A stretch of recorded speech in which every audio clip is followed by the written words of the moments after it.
Coach Zach here. We're going to talk today about your total daily energy expenditure, which is a fancy way to say everything that your body does, all the calories that you burn per day, summed up into one.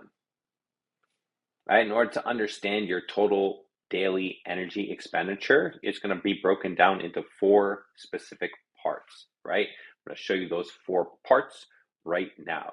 You're going to have your BMR, which is your basal metabolic rate, your TEF, your thermic effective food, your NEAT, your non-exercise activity thermogenesis, and your EAT, your exercise activity thermogenesis.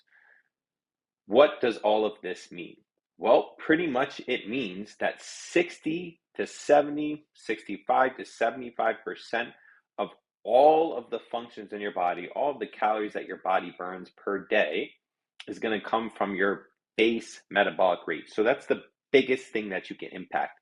Now, this is mostly going to be influenced by your genetics, as well as things like how much muscle mass do you have, as well as things like how well you sleep, if you have good hormone balance.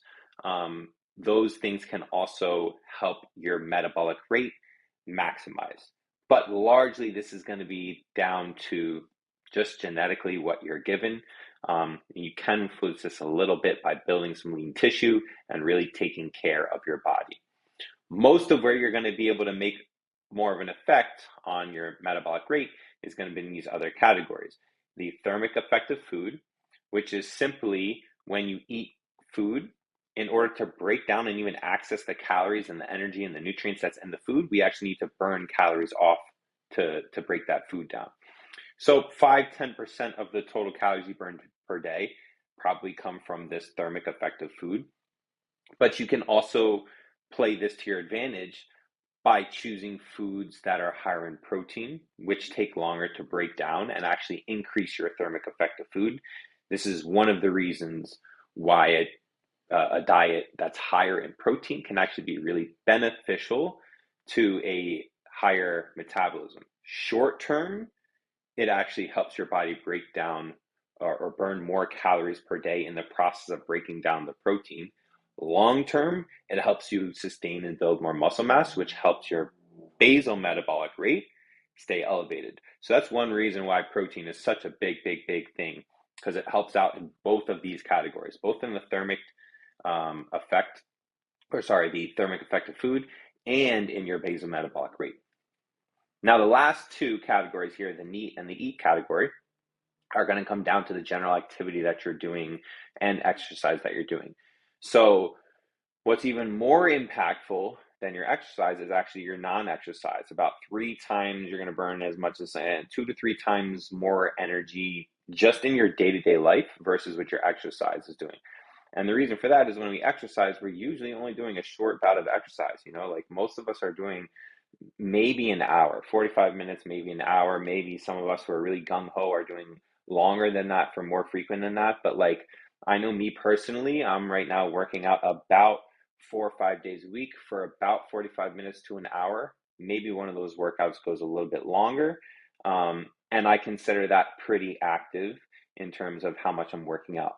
The rest of the time, it's about how much you're moving in your day-to-day life. How many steps are you getting? Do you have an active job, or do you have a job where you sit a lot, right? Those are going to be things that are actually more impactful in burning more calories per day than just what you exercise. So now that you kind of understand the total composure, everything that goes into how many calories you burn per day, everything that goes into what actually creates your metabolic rate, you can start to actually be a little bit more informed about where you want to make some changes if you're trying to, say, for instance, lose fat. So we're going to talk about this total daily energy expenditure specifically in relation to helping you lose fat and where people actually make a big mistake in this. Here's what most people do. Most people know, okay, in order to lose fat, I've got to burn more calories than I intake. And that's not wrong. But what they fail to realize is they put all of their time and all of their energy into this EAT category, which at best is going to give you a 5 to 10% return. So you put all of your efforts into something that's only going to give you back a 5 to 10% return on your investment.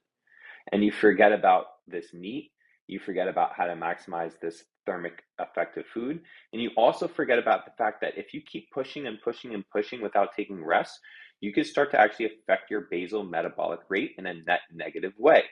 And then you're starting to actually detract from all of these other things that are going to be more impactful than just the exercise activity thermogenesis or how many calories you're burning through exercise alone. So the problem is not that, hey, let's exercise, let's get moving more, let's burn more calories. The problem is when you put all of your time and energy into only that category, and then you're leaving the other categories at a loss. You're leaving the other categories like your nutrition, the rest, how you're able to recover from stress, right? How you're hydrating yourself, the nutrients that you're getting. If you're ignoring all of those things, man, 90 to 95% of the equation that's going to make a difference for you in your favor, you're detracting while you're focusing everything on that 5 to 10%. This never works, right? There always comes a breaking point where you just simply can't continue to give that much time and that much energy into something that is that little of a return on your investment. So what we really need to focus on is changing our perspective from trying to burn the most calories while we work out to trying to maximize and increase the amount of calories that our body can burn at rest or without intense exercise. And the reason I say without intense exercise is if you have lower intensity movement throughout the entire day, one, you're going to just net burn more calories, as you see by this chart here. But also, two, a lower intensity movement is not going to spike your hunger as much, and it's going to make it actually a lot easier to eat less calories and stay in a calorie deficit. So we're going to approach this intelligently and use all this information to our advantage. So our workouts are now going to become about making sure we're working out not too hard, not too easy, somewhere in the middle so that we're supporting muscle mass. Why do we care about supporting muscle mass when we work out? Well, because it makes this BMR category, if we build lean tissue, it makes this increase a little by little over time, the more muscle we have. That means you can eat more food, more calories, and your body will burn them without gaining weight. Or if you're interested in fat loss, you can eat more calories than you were able to before and still lose weight, right? You can diet on a higher calorie amount than you were able to before if you didn't have as much muscle. So we're going to use exercise to help us burn muscle or build muscle. We're going to support that exercise with quality food that's going to increase how many calories you burn just through eating food. Healthy proteins, healthy fats could take a while to break down, as well as high fiber foods. So we're going to use all of that to our advantage. And that's also going to support muscle building in the long run. Again, continuing to elevate and upregulate that metabolic rate. Then, throughout the day, we want to find ways to just be as active as we can. Taking more walks, finding ways to get up. If we have a desk job, finding ways to get up and move around. And if you have a job where you're naturally active, that's just going to play even more to your advantage. You have to actually make sure that you're not overdoing it with your activity level and making sure your nutrition supports how much you're moving. So once you have all of those things in actual balance and you're supporting your metabolic rate to be upregulated and high, rather than trying to beat out the 90 to 95% here by burning as many calories as possible in that top sliver that you see, you're just going to be working with your body, with science, and with how all this works versus working against it.